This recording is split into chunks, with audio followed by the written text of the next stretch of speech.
So how the Python interpreter work, how your code is being executed and you are getting the desired results, how everything is working in the backend. So this is what we are going to discuss today. So Python is an interpreted language, and interpreter are those which just directly takes your code and interpret it as per the machine instruction that you are providing in your code. So suppose I'm writing the code which says 3 plus 7, which is 10. And I'm saying 3 less than 15, which is true. I'm saying print me and it is printing. I'm writing print me and it's printing. So what it actually happens, interpreter provides an interactive environment to play with the language.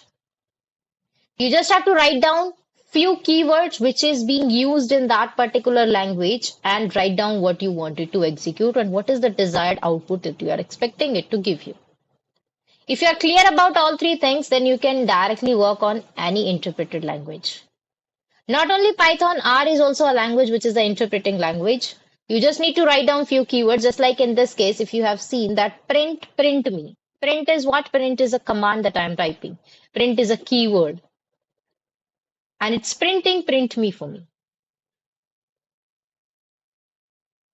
Earlier, I was not passing any argument. I was just typing print me within the quotation, and in the output also I'm getting print me in the quotation.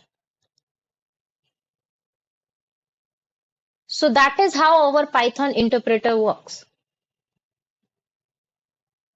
If you like the video, don't forget to subscribe the channel for more videos like this.